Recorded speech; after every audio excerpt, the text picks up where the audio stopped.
Very good morning, dear students. In the last lecture, we had seen that how the construction of the transformer is done.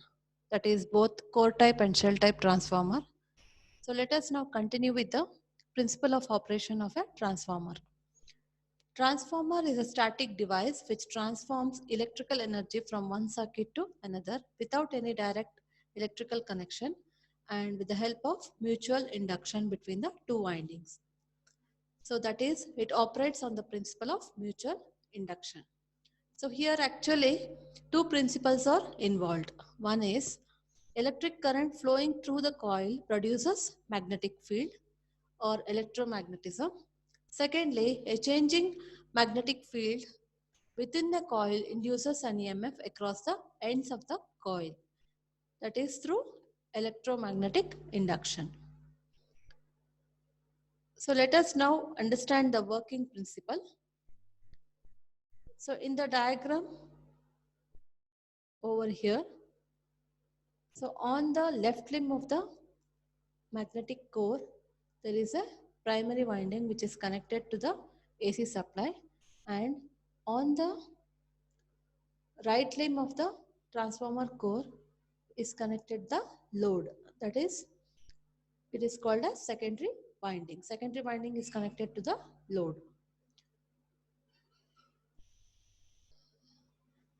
So to understand the basic principle, whenever we apply alternating current to the electric coil, there will be alternating flux surrounding that coil. As the flux is alternating, there will be rate of change of flux with respect to time. So this rate of change of flux is nothing but the EMF which is induced in the primary coil, that is E1. So this rate of change of flux which is there in the magnetic core links with the secondary coil also. So when this coil gets linked with the rate of change of flux, even the EMF is induced in the secondary winding, that is E2. So from the primary winding, when we supply I1 as the alternating current, so with the EMF E2 being induced in the secondary, makes the current I2 to flow through the load. So this is how the electrical energy from one circuit is transferred to another circuit through a principle of mutual induction. So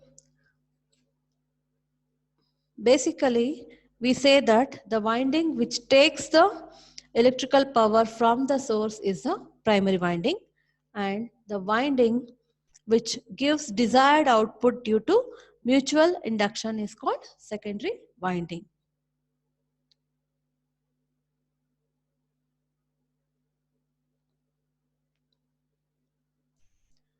So now here let us define certain terms.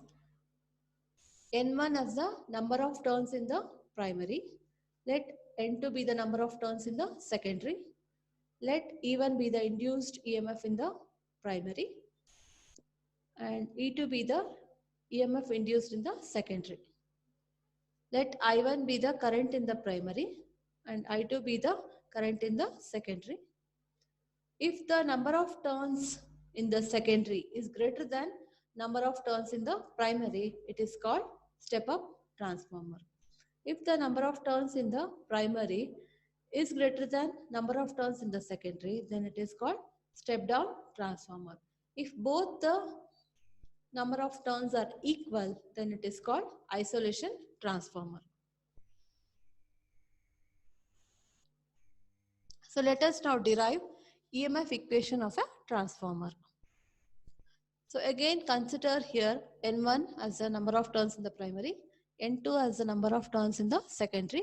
Let phi m be the maximum flux in the core in Webers. So this maximum flux is given by flux density into area. Let F be the frequency of AC input in Hertz. So as shown in this figure, the flux increases from 0 to maximum value of 5m in 1/4 of the cycle. So the time required is 1 by 4f seconds or t by 4 seconds. So the average rate of change of flux, which is given by d phi by dt. D phi is nothing but the change in flux from 0 to 5m. So the value is 5m over here, and dt is the time taken for a flux to reach the quarter of the cycle, that is 1 by 4f. So we get 4f into 5m. So now rate of change of flux per turn means for a single turn is given by 4f into 5m. This is nothing but average EMF per turn. So if we need to calculate what is the RMS value of the EMF induced per turn, then we need to multiply by a form factor. Form factor is nothing but ratio of RMS value to average value. So when we multiply average EMF induced per turn into form factor, we get the RMS value of induced EMF.